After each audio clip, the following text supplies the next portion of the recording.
या देवी सर्वभूतेषु मां ब्रह्मचारिणी रूपेण संस्थिता नमस्तस्यै नमस्तस्यै नमस्तस्यै नमो नमः। ओम दुंग दुर्गाय नमः।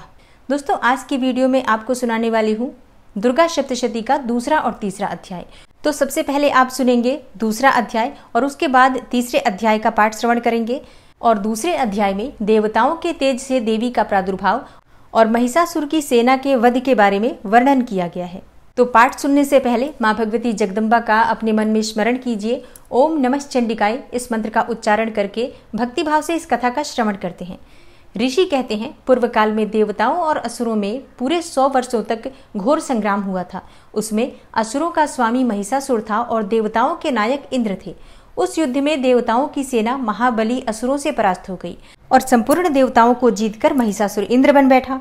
तब पराजित देवता प्रजापति ब्रह्मा जी को आगे करके उस स्थान पर गए जहां भगवान शंकर और विष्णु विराजमान थे। देवताओं ने महिषासुर के पराक्रम तथा अपनी पराजय का यथावत वृतांत उन दोनों देवेश्वरों से विस्तार पूर्वक कह सुनाया। वे बोले, हे भगवान, महिषासुर सूर्य, इंद्र, अग्नि, वायु, चंद्रमा, यम, वरुण तथा अन्य देवताओं के भी अधिकार छीनकर स्वयं ही सबका अधिष्ठाता बना बैठा है। उस दुरात्मा महिष ने समस्त देवताओं को स्वर्ग से निकाल दिया है। अब वे मनुष्यों की भांति पृथ्वी पर विचरण करते हैं। दैत्यों की यह सारी करतूत हमने आप लोगों से कह सुनाई है और अब हम आप ही की शरण में आए हैं। उसके वध का कोई उपाय सोचिए। तब इस प्रकार देवताओं के वचन सुनकर भगवान विष्णु और शिव ने दैत्यों पर बड़ा क्रोध किया। उनकी भौहें तन गई और मुंह टेढ़ा हो गया। तब अत्यंत कोप में भरे हुए चक्रपाणी श्री विष्णु के मुख से एक महान तेज प्रकट हुआ।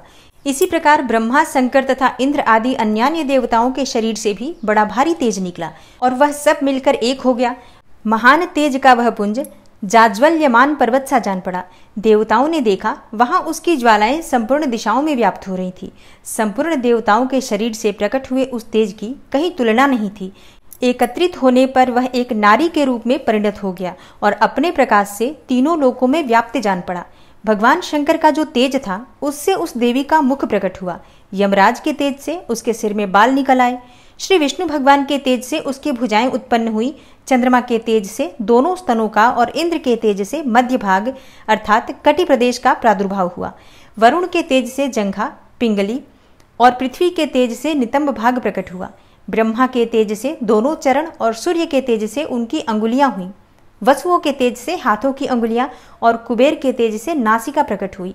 उस देवी के दांत प्रजापति के तेज से और तीनों नेत्र अग्नि के तेज से प्रकट हुए। उसकी भौहें संध्या के और कान वायु के तेज से उत्पन्न हुए थे।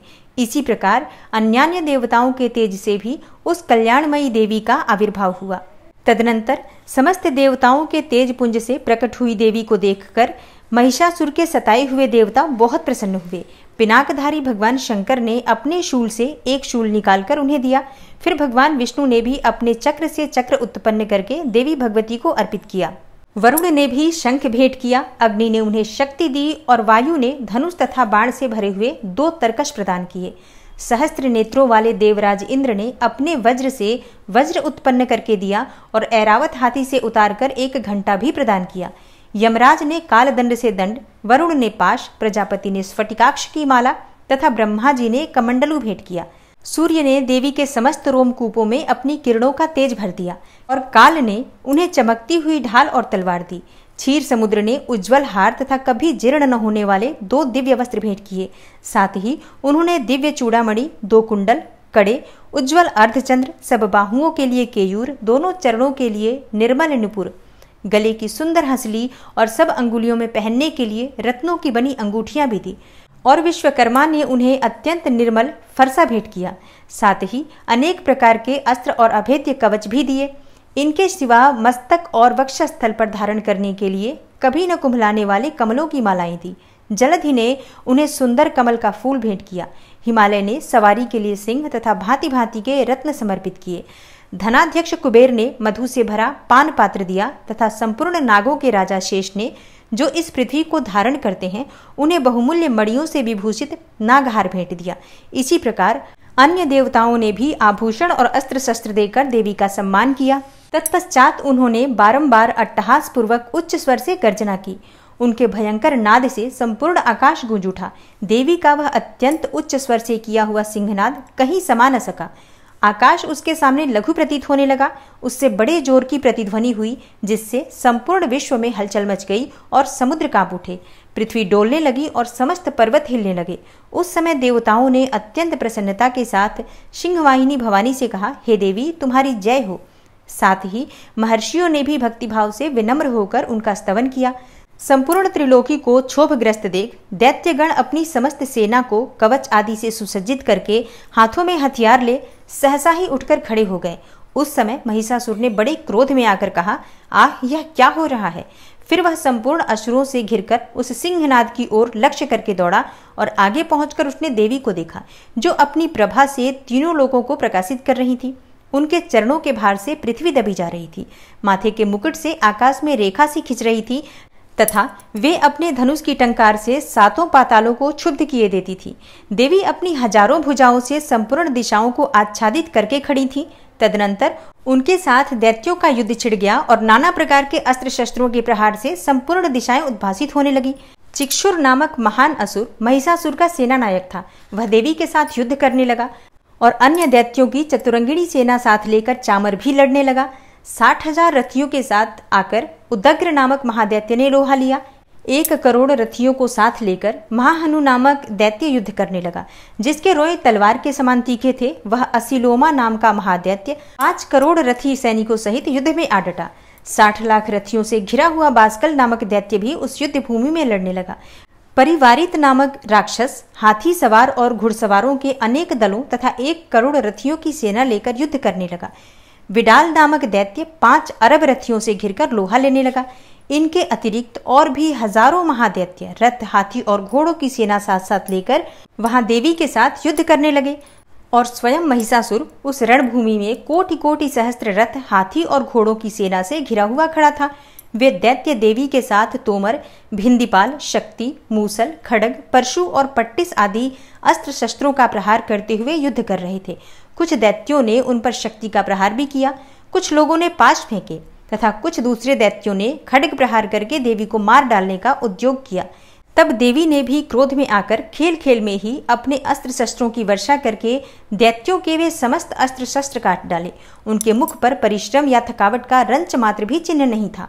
देवता और ऋषि उनकी स्तुति करते थे और वे भगवती परमेश्वरी दैत्यों के शरीरों पर अस्त्र शस्त्रों की वर्षा करती रहीं। देवी का वाहन सिंह भी क्रोध में आकर गर्दन के बालों को हिलाता हुआ असुरों की सेना में इस प्रकार विचरने लगा, मानो वनों में दावानल फैल रहा हो।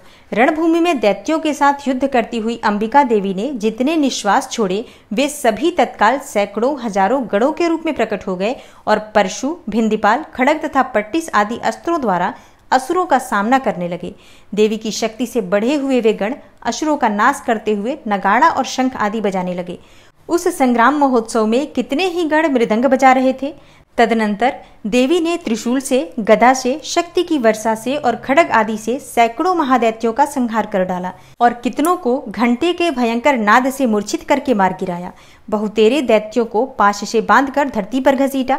कितने ही दैत्य उनकी तीखी तलवार की मार से 2-2 टुकड़े हो गए। कितने ही गदा की चोट से घायल हो धरती पर सो गए। कितने ही मूसल की मार से अत्यंत आहत होकर रक्त वमन करने लगे। कुछ दैत्य शूल से छाती फट जाने के कारण पृथ्वी पर ढेर हो गए और उस रणांगण में बाण समूहों की वृष्टि से कितने ही असुरों की कमर टूट गई। बाज की तरह झपटने वाले देवी पीड़क दैत्यगण अपने प्राणों से हाथ धोने लगे। किन्हीं की बाहें छिन्न भिन्न हो गई, कितनों की गर्दनें कट गई, कितने ही दैत्यों के मस्तक कट कट कर गिरने लगे और कुछ लोगों के शरीर मध्य भाग में ही विदीर्ण हो गए। कितने ही महादैत्य जांघें कट जाने से पृथ्वी पर गिर पड़े। कितनों को ही देवी ने 1 बाह, 1 पैर और 1 नेत्र वाले करके 2 टुकड़ों में चीर डाला। कितने ही दैत्य मस्तक कट जाने पर भी गिरकर फिर उठ जाते और केवल धड़ के ही रूप में अच्छे अच्छे हथियार हाथ में लेकर देवी के साथ युद्ध करने लगते थे। दूसरे कबंध युद्ध के बाजों की लय पर नाचते थे और कितने ही बिना सिर के धड़ हाथों में खड्ग, शक्ति और रिष्टि लिए दौड़ते थे तथा दूसरे दूसरे महादैत्य ठहरो ठहरो यह कहते हुए देवी को युद्ध के लिए ललकारते थे। जहां वह घोर संग्राम हुआ था, वहां की धरती देवी के गिराए हुए रथ, हाथी, घोड़े और असुरों की लाशों से ऐसी पट गई थी कि वहां चलना फिरना असंभव हो गया था। दैत्यों की सेना में हाथी, घोड़े और असुरों की शरीर से इतनी अधिक मात्रा में रक्तपात हुआ था कि थोड़ी ही देर में वहां खून की बड़ी बड़ी नदियां बहने लगी। जगदम्बा ने असुरों की विशाल सेना को क्षण भर में नष्ट कर दिया, ठीक उसी तरह जैसे तृण और काठ के भारी ढेर को आग कुछ ही क्षणों में भस्म कर देती है। और वह सिंह भी गर्दन के बालों को हिला हिलाकर जोर जोर से गर्जना करता हुआ दैत्यों के शरीरों से मानो उनके प्राण चुन लेता था। वहां देवी के गणों ने भी उन महादैत्यों के साथ ऐसा युद्ध किया जिससे आकाश में खड़े हुए देवता गण उन पर बहुत संतुष्ट हुए और फूल बरसाने लगे। इस प्रकार श्री मार्कंडेय पुराण में सावर्णिक मनवंतर की कथा के अंतर्गत देवी महात्म्य में महिषासुर की सेना का वध नामक दूसरा अध्याय पूरा हुआ। और अब आप सुनेंगे दुर्गा सप्तशती का तीसरा अध्याय। और दुर्गा सप्तशती के तीसरे अध्याय में सेनापतियों सहित महिषासुर के वध का वर्णन किया गया है। ऋषि कहते हैं, दैत्यों की सेना को इस प्रकार तहस नहस होते देखकर महादैत्य सेनापति चिक्षुर क्रोध में भरकर अंबिका देवी से युद्ध करने के लिए आगे बढ़ा। वह असुर रणभूमि में देवी के ऊपर इस प्रकार बाणों की वर्षा करने लगा जैसे बादल मेरुगिरी के शिखर पर पानी की धार बरसा रहा हो। तब देवी ने अपने बाणों से उसके बाण समूह को अनायास ही काटकर उसके घोड़ों और सारथी को भी मार डाला। साथ ही उसके धनुष तथा अत्यंत ऊंची ध्वजा को भी तत्काल काट गिराया। धनुष कट जाने पर उसके अंगों को अपने बाणों से बींध डाला। धनुष, रथ, घोड़े और सारथी के नष्ट हो जाने पर वह असुर ढाल और तलवार लेकर देवी की ओर दौड़ा। उसने तीखी धार वाली तलवार से सिंह के मस्तक पर चोट करके देवी की भी बाईं भुजा में बड़े वेग से प्रहार किया। ऋषि आगे कहते हैं, हे राजन, देवी की बाह पर पहुंचते ही वह तलवार टूट गई। फिर तो क्रोध से लाल आंखें करके उस राक्षस ने सूल हाथ में ले लिया और उसे उस महादैत्य ने भगवती भद्रकाली के ऊपर चलाया। वह शूल आकाश से गिरते हुए सूर्यमंडल की भांति अपनी तेज से प्रज्वलित हो उठा। उस शूल को अपनी ओर आते देख देवी ने भी शूल का प्रहार किया। उससे राक्षस के शूल के सैकड़ों टुकड़े हो गए। साथ ही महादैत्य चिक्षुर की भी धज्जियां उड़ गई और वह अपने प्राणों से हाथ धो बैठा। महिषासुर के सेनापति उस महापराक्रमी चिक्षुर के मारे जाने पर देवताओं को पीड़ा देने वाला चामर हाथी पर चढ़कर आया। उसने भी देवी के ऊपर शक्ति का प्रहार किया, किंतु जगदम्बा ने उसे अपने हुंकार से ही आहत एवं निष्प्रभ करके तत्काल पृथ्वी पर गिरा दिया। शक्ति टूटकर गिरी हुई देखकर चामर को बड़ा क्रोध हुआ।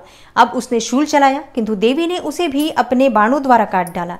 इतने में ही देवी का सिंह उछलकर हाथी के मस्तक पर चढ़ बैठा और उस दैत्य के साथ खूब जोर लगाकर बाहु युद्ध करने लगा।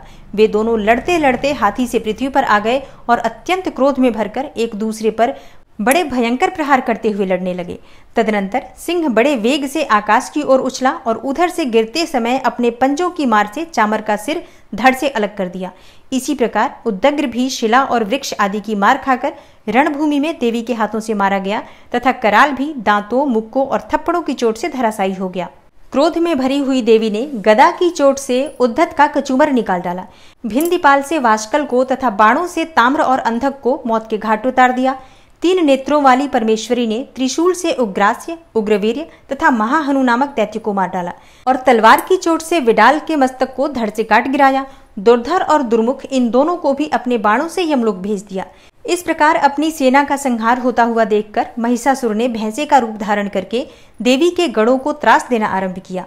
किन्हीं को थुथुन से मारकर, किन्हीं के ऊपर खुरों का प्रहार करके, किन्हीं किन्हीं को पूंछ से चोट पहुंचाकर, कुछ को सींगों से विदीर्ण करके, कुछ गणों को वेग से, किन्हीं को सिंहनाद से, कुछ को चक्कर देकर और कितनों को निश्वास वायु के झोंके से धराशायी कर दिया। इस प्रकार गणों की सेना को गिराकर वह असुर महादेवी के सिंह को मारने के लिए झपटा। इससे जगदम्बा को बड़ा क्रोध हुआ। उधर महापराक्रमी महिषासुर भी क्रोध में भरकर धरती को खुरों से खोदने लगा तथा अपने सींगों से ऊंचे ऊंचे पर्वतों को उठाकर फेंकने और गरजने लगा।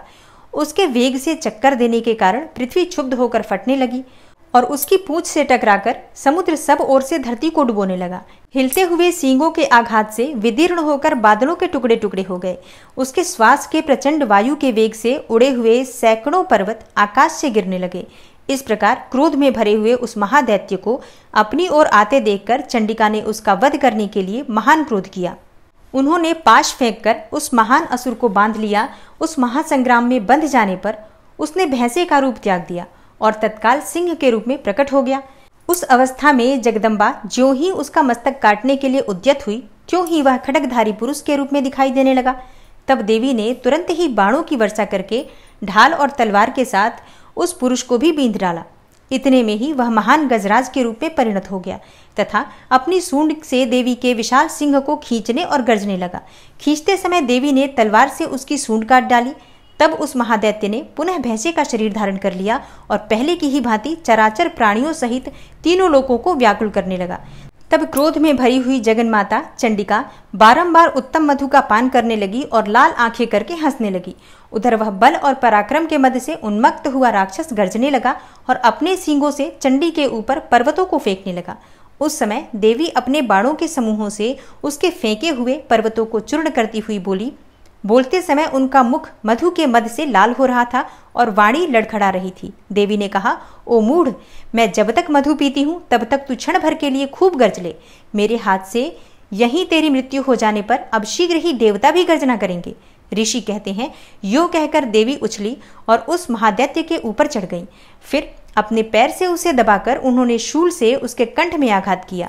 तब उनके पैर से दबा होने पर भी महिषासुर अपने मुख से दूसरे रूप में बाहर होने लगा। अभी आधे शरीर से ही वह बाहर निकलने पाया था कि देवी ने अपने प्रभाव से उसे रोक दिया। आधा निकला होने पर भी वह महादैत्य देवी से युद्ध करने लगा। तब देवी ने बहुत बड़ी तलवार से उसका मस्तक काट गिराया। फिर तो हाहाकार करती हुई दैत्यों की सारी सेना भाग गई तथा संपूर्ण देवता अत्यंत प्रसन्न हो गए। देवताओं ने दिव्य महर्षियों के साथ दुर्गा देवी का स्तवन किया। गंधर्व राज गाने लगे तथा अप्सराएं नृत्य करने लगी।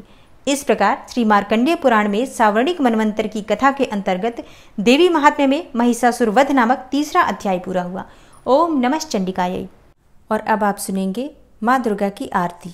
ओम जय अम्बे गौरी मैया, जय श्यामा गौरी मैया जी को निश दिन ध्यावत, तुमको निश दिन ध्यावत, हरि ब्रह्मा शिवरी। ओम जय अम्बे गौरी। मांग सिंदूर विराजत, टीको मृग मद को, उज्ज्वल से दो नैना, चंद्र बदन नीको। ओम जय अम्बे गौरी। कनक समान कलेवर, रक्तांबर राजे, रक्त पुष्प गले माला, कंठन पर साजे। ओम जय अम्बे गौरी। के हरि वाहन राजत, खड्ग खपर धारी, सुर नर मुनि जन सेवत, तिनके दुख हारी। ओम जय अम्बे गौरी। कानन कुंडल शोभित, नासाग्रे मोती, कोटिक चंद्र दिवाकर, राजत समज्योति। ओम जय अम्बे गौरी। शुंभ निशुंभ विडारे, महिषासुर घाती, धूम्र विलोचन नैना, निशिदिन मदमाती। ओम जय अम्बे गौरी। 64 योगिनी मंगल गावे, नृत्य करत भैरो मैया, नृत्य करत भैरो, बाजत ताल मृदंगा, अरु बाजत डमरू। ओम जय अम्बे गौरी। भुजाचार अति शोभित, खड्ग खपर धारी, मन वांछित फल पावत, सेवत नर नारी। ओम जय अम्बे गौरी। कंचन थाल विराजत, अगर कपूर बाती, श्रीमाल के तुम राजत, कोटि रतन ज्योति। मैया जय अम्बे गौरी। श्री अम्बे जी की आरती, जो कोई नर गावे, कहत शिवानंद स्वामी, भजत हरि हर स्वामी, मनवांछित फल पावे। ओम जय अम्बे गौरी।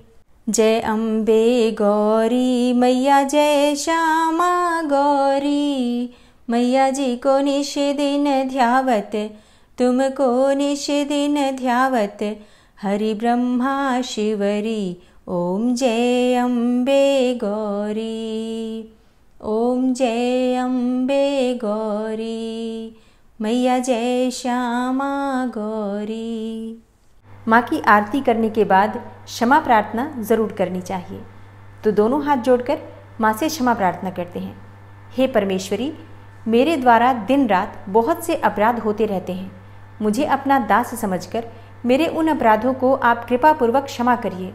हे परमेश्वरी, मैं आवाहन करना नहीं जानता, विसर्जन करना भी नहीं जानता तथा पूजा करने का ढंग भी नहीं जानता। हे माँ, मुझे क्षमा करिए। हे देवी सुरेश्वरी, मैंने जो मंत्रहीन अर्थात ना मंत्रों को जानता हूँ, क्रियाहीन अर्थात ना क्रियाओं को जानता हूँ और भक्तिहीन अर्थात ना भक्ति के प्रकार जानता हूँ, तो मैंने जो मंत्रहीन, क्रियाहीन और भक्तिहीन पूजन किया है वह सब आपकी कृपा से पूरे हों। सैकड़ों अपराध करने के बाद भी जो आपकी शरण में आके जगदम्बा कहकर पुकारता है, उसे वह गति प्राप्त होती है जो ब्रह्मा आदि देवताओं के लिए भी पाना आसान नहीं है। हे जगदम्बिके, मैं अपराधी हूँ किंतु आपकी शरण में आया हूँ। इस समय दया का पात्र हूँ, आप जैसा चाहें वैसा करें। हे देवी परमेश्वरी, अज्ञानवश, भूल से या बुद्धि भ्रष्ट होने के कारण मैंने जो भी न्यूनता या अधिकता कर दी हो वह सब क्षमा करें और प्रसन्न हो।